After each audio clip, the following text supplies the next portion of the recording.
Good afternoon. It was a mild, bright and blustery day. It is Saturday, December the 23rd, and I'm in the read Nook with a nice hot cup of tea and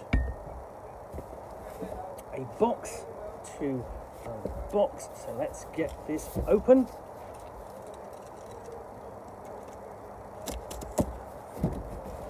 Okay.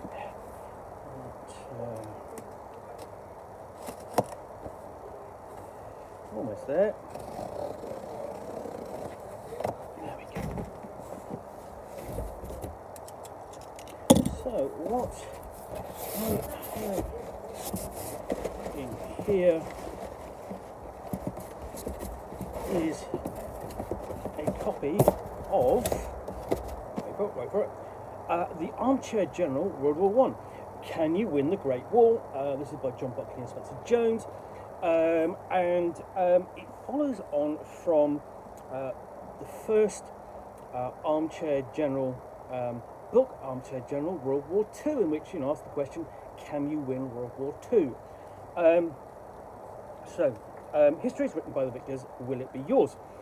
Take the hot seat. Assume the role of historic decision makers, generals, leaders, soldiers and intelligence officers of the Allied forces during World War I. Examine intelligence, explore 8 key moments from the First World War using real contemporaneous intelligence, including the July crisis, the Battle of the Somme, and the Russian Revolution. Make your decision from battlefields to royal cults. Each tactical and strategic action leads to a different outcome. Will you follow the path of the past, or will you shape a new history? So, this is actually written by John Buckley, is a professor of military history at the University of Wolverhampton. Spencer Jones is a senior lecturer in armed forces and war studies at the University of Wolverhampton. And so, think of this as a solitaire adventure, okay, but one grounded in history, in real events, in this case military history, which you can explore the possibilities of. Think of it as essentially a what-if anthology in which you can explore the potential outcomes of different battles as suggested by historical experts. So, reading through, and this is intended as a gift for a friend of mine, Wayne, because I gave him the first one, and I'm hoping he enjoyed it, so he's getting the second one. And it's a book that I will probably pick up for myself at some point. So I've got an introduction here, and a list of the protagonists through each of the sections. So, for example, the July crisis of basically of 1914. You are Gavrilo Princip, the Bosnian Serb student and member of the radical revolutionary movement called Young Bosnia, who assassinated Archduke Franz Ferdinand's wife, Sophia, and initiated the events which led to the First World War. And it's interesting that I have actually done, back in, I suppose it's going to be now almost 10 years ago, that I participated in a play-by-email campaign, essentially exploring the outcome of the July crisis, in which I unfortunately had the role of Serbia. And that was a lot of fun because I did a lot of fun basically role-playing the Prime Minister, and basically trying to keep from my country being invaded, and essentially events being playing out and pulling out into the war, and I just about managed to keep Serbia sovereign, although occupied by peace troops, which is basically the best outcome, I think, for me. I really bothered the organizer with a lot of role-playing content, and it was a really lot of fun to do. So essentially, we've got this list of the protagonists, and essentially for the July crisis, the guns of August, Gallipoli, Jutland, Battle of the Somme, Lawrence of Arabia, events in the Middle East, the Zimmerman telegram, and finally the revolution. So it really covers only sort of like July and August 1914 through to October and November 1917 and the Russian Revolution. And here we open up with the first case, the first choice, and essentially presenting Gavrilo Princip, who would, I believe, as I recall, actually die in prison for after the assassination. So at the end of each section, we have an aid memoir. Essentially, here's the key points, and here are the options. So the decision: should you go through the attack without hesitation and gun down the Archduke and whoever is around him, or should you take sufficient care to ensure that you only shoot the Archduke? You have a split second to decide. So that's the first decisions, and so on, and then it'll go on to the next section and tell you the outcome of what you decide to do. Section 2, mobilisation of St. Petersburg, because essentially as soon as Serbia was threatened by the Austro-Hungarian Empire, that pulled in Russia, and Germany reacted as an ally of the Austro-Hungarian Empire, essentially part of the Triple Alliance, and essentially the Entente Cordiale, the pattern of alliances, essentially pulled each other into the war as a result. And then Franz Ferdinand's new Austria, essentially what would have happened,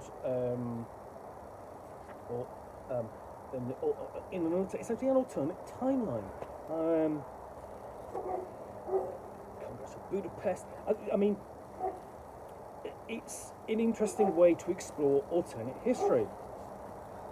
And of course, Paul at Belgium, essentially, in some ways, essentially the first victim of the First World War itself, with Germany using the von Schlieffen plan to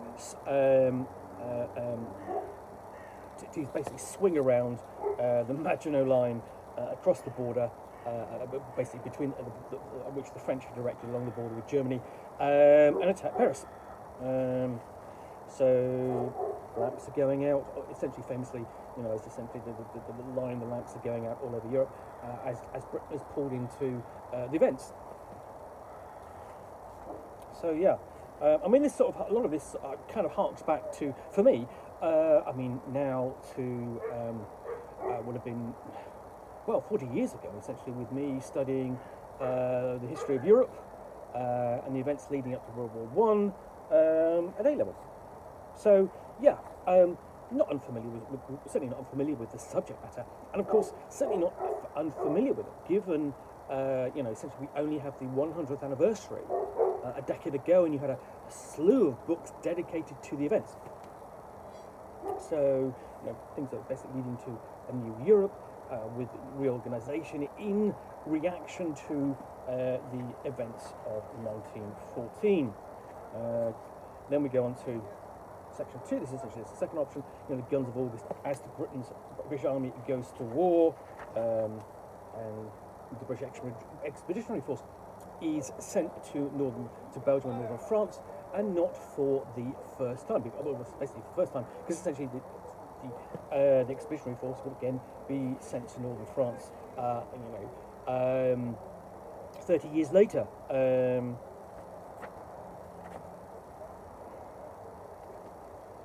So I'm going to go through, showdown in Paris, as essentially, in the wake of essentially the German forces sweeping in, you have the French retreat, and the mass mobilisation from Paris. Miracle on the Marne, where essentially the Allies are able to hold the advance before the big dig-in. So you have all these investigations and to make as part of your role as a general or leader in this essentially crisis, this situation. Change of government as an option. And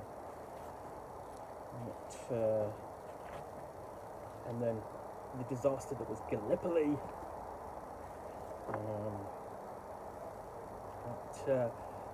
Essentially, Churchill's first sort of big disaster as Lord of the Admiralty. and how that is handled. What do you do instead to avoid that disaster?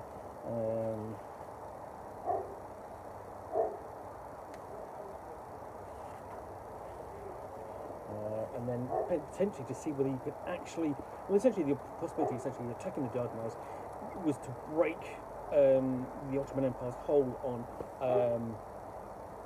southern Europe as as an ally of Germany, and so on.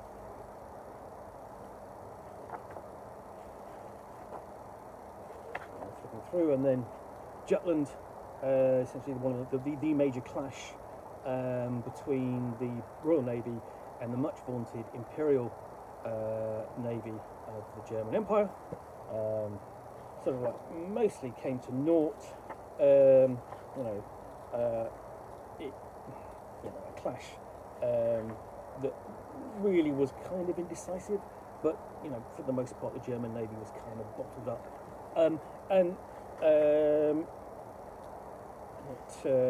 So you have your decision as essentially as commander of the force, the fleet. Do you go for a battle cruiser duel, engage the enemy more closely?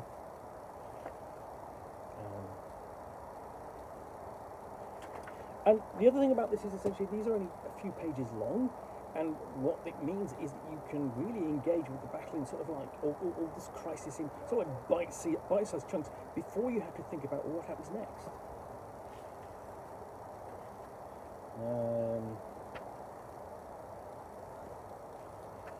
And then we have, for example, essentially at the end of these you can have like an aftermath discussion, for example, in this case, of the Battle of Jutland and its outcome. What were the consequences? And we have a historical note following onwards. Just the same for the Battle of the Somme. Famously, one of the battles that was coined as, lions being led by donkeys, parodied in Blackadder, a sort of like, and it's basically an attempt to move the lines a couple of hundred yards further east, so that the general could get his tortoise closer to Berlin.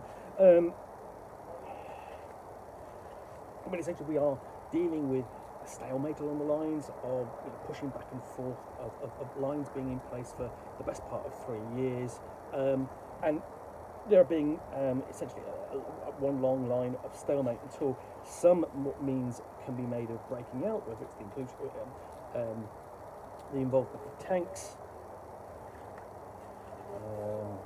So you can actually have a breakthrough.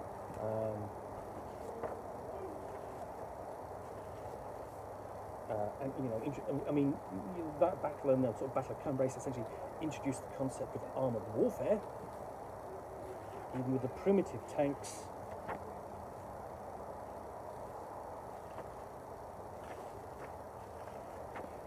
And then we move on to the more fluid combat situation in the Middle East with Lawrence of Arabia, T.E. Lawrence fomenting and supporting the Arab revolt against the Ottoman forces, basically the Ottoman Empire in the region, and this essentially was more successful than was the attack at the Gallipoli. So we've got the analysis and talking about what's going to and setting it all up. The aid memoir, basically, here's sort of like the key points of what you're considering when you're going to make your decision.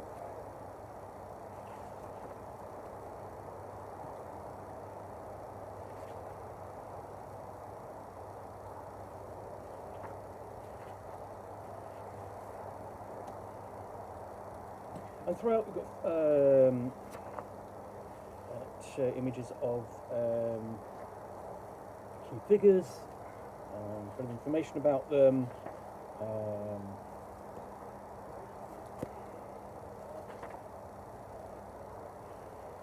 and their role.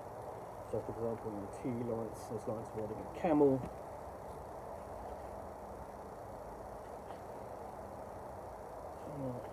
you know, so for example, historical note, he's talking about T.E. Lawrence as a historical figure, controversial, a fascinating figure. And then move on to the Zimmerman Telegraph, which pushed America into joining the war after Germany sinks the Lusitania with the loss of so many lives. And this one essentially is more dealing with the diplomatic incident of the Zimmerman letter, and it's nothing I can't. It's not something I've explored particularly, looked at. But here we have the choice by the Prime Minister, the Foreign Minister of the day.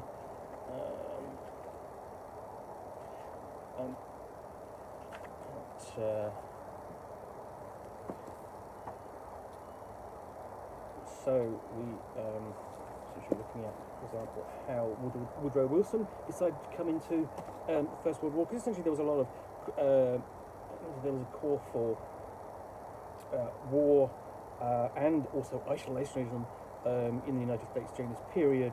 It really, you know, basically called for a big push, you know, something to basically a real sort of push that would initiate their joining. And similarly, you know, that same thing would happen at the beginning of World War II. Isolationism until such point as they were forced to join, although they had been supporting the Allied war effort in both situations, basically economically. So move on to the last section. We have revolution, Russians' agony. Essentially, the two revolutions, sort of like during the latter half of the First World War in the Russian Empire. The first one with the overthrow of the government and installation of a democratic, or semi-democratic government, rather than being ruled by basically Tsar Nicholas II. And then, of course, we've got the October Revolution, in which the Bolsheviks overthrew the Liberal government.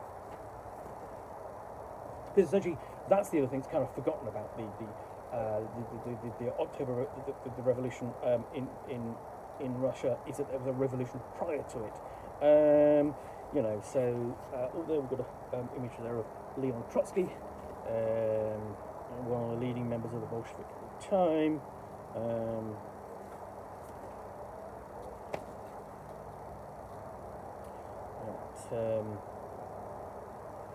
And you know, essentially, as a cause, as a result, you know, Russia would pull out of the conflict, enter into a peace treaty with sort of like Germany, and would actually basically descend into civil war as the white and red forces would actually fight for the future of the country with the support of the Allies. And the Allies would continue to fight in Russia, you know, to well into, you know, back until 1920 and so on. Anyway, so at last we have the acknowledgements, and then references. And that is the Armchair General, World War I. Can you win the Great War? Interesting way to approach basically one of the greatest wars that we've had in history. I hope they're going to do more in this series. It'd be fascinating to look at something like, you know, the Armchair General, can you win the Napoleonic Wars? Because there's so many things to explore in there. And I think this makes essentially the history accessible, and actually forces you to think about it, because it asks you direct questions which you have to answer in order to continue reading the book. Anyway, so yeah, the Armchair General, World War I, Can You Win the Great War? So hope you've enjoyed this unboxing in the Nook. If you have, then please do click on the like button down below. And if you've got any comments or feedback, I do appreciate you taking the time to post those. And lastly, if you want to be alerted to get more unboxings in the Nook, where you'll see me out here with a box containing a book or game, or in this case, essentially an historical choose your own, not so much choose your own adventures, choose your own political or military path, book, which I will unbox and chat about to the best extent of my knowledge for roughly 10 minutes or so, all of course accompanied by a nice hot cup of tea.